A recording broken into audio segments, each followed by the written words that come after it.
Welcome back to my channel. সবাই আশা করি খুব ভালো আছো।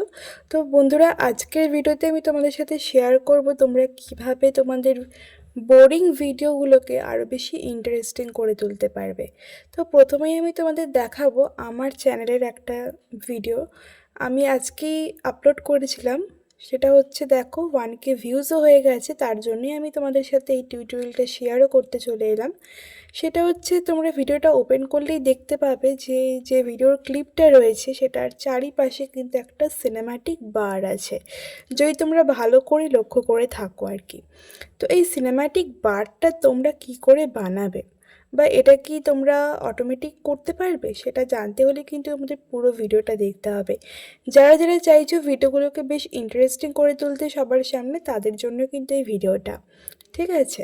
তো আমি ইনশর্টে চলে এসেছি। ইনশর্টে এসে প্রথমে আমি ভিডিওতে ক্লিক করে ব্ল্যাঙ্কে ক্লিক করলাম, আর তারপরে প্রথমে আমি ডিউরেশনটা ঠিক করে নিচ্ছি, মানে কত সেকেন্ডের ভিডিও সেটা ঠিক করে নিচ্ছি।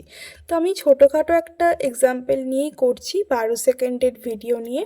তো এবার আমাদের কি করতে হবে, দেখো এখানে টেক্সটে ক্লিক করবে। টেক্সটে ক্লিক করে যেখান থেকে আমরা টাইপিং করছি সেখানে একটা স্পেস বার বলে অপশান থাকে, তোমাদের প্রত্যেকের ফোনে আছে।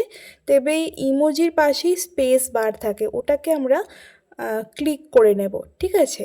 ক্লিক করে ওটাকে বেশি বড় করতে হবে না, একটুখানি ছোট করবে যাতে রেক্ট্যাঙ্গেলের মতো দেখতে লাগে, ঠিক আছে। রেক্ট্যাঙ্গেলের মতো দেখতে লাগে। এখানে লেবেলের কালারটা তোমরা চেঞ্জ করে নেবে হোয়াইটে, আর তারপরে রেক্ট্যাঙ্গুলার যে শেপটা সেই লেবেলে কিন্তু আমরা প্রথমে এটাকে নিয়ে নেব। নিয়ে আমরা এটাকে একটুখানি সাইজে ছোট করে, মানে স্পেসটাকে ছোট করে আমরা কিন্তু পুরো স্ক্রিনে এটাকে বাড়িয়ে নেব।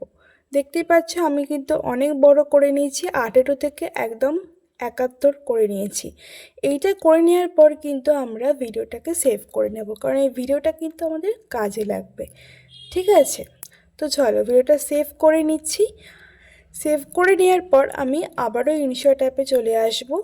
ইনশর্ট অ্যাপে এসে এবার আমরা যেই ভিডিওর উপরে এটাকে অ্যাপ্লাই করব সেই ভিডিওটা প্রথমে আমি নিয়ে নিচ্ছি, ঠিক আছে। ভিডিওটা আমরা ইম্পোর্ট করে নেব আমাদের টাইমলাইনে ইনশর্টে। তারপরে সেই টাইমলাইনের ওপরে কিন্তু আমরা এবার পিআইপি দিয়ে যেই ভিডিওটা এক্ষুনি বানালাম সেইটা নিয়ে আসব।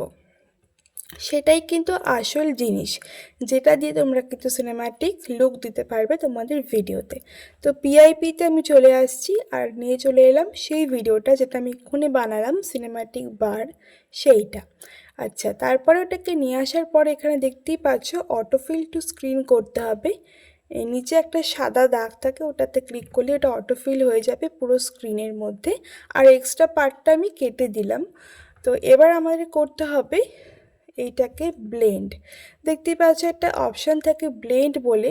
ব্লেন্ডে অনেক রকম অপশান থাকে, তোমরা কিন্তু মাল্টিপ্লাই বলে একটা অপশান আছে, ওটায় ক্লিক করবে। ওটায় ক্লিক করলে কিন্তু দেখতেই পাচ্ছ তোমাদের ভিডিওটা কিন্তু ওই ফ্রেমের মধ্যে এসে গেছে।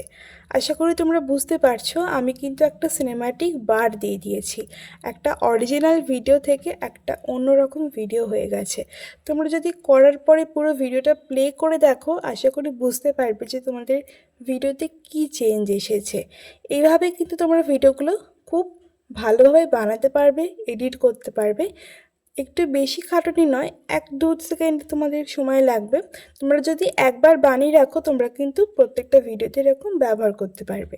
ব্যবহার করে নেওয়ার পর আমরা এটাকে অবশ্যই কিন্তু আমাদের এখানে সেভ করব। আর ভিডিওটা সেভ করার আগে কিন্তু অবশ্যই তোমরা ওয়াটারমার্কটা রিমুভ করে নেবে, ঠিক আছে। ইনশর্টের যে ওয়াটারমার্কটা থাকে সেটাকে তোমরা রিমুভ করে তারপর সেভ করবে। আর আমি তোমাদের সবসময় বলি যে এক্সপোর্ট করার যে ফ্রেম রেট বলো বা রেজলিউশন, সেটা কিন্তু 180p আর 30 fps থাকবে, তবেই কিন্তু তোমাদের ভিডিওগুলো প্রপারলি ইউটিউবে শো হবে, ঠিক আছে।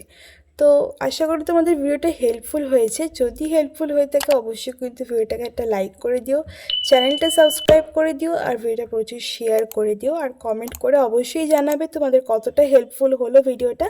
চলো বন্ধুরা, আজকের মতো আসি, কাল আবারও একটা ইন্টারেস্টিং ভিডিওর সাথে দেখা হচ্ছে।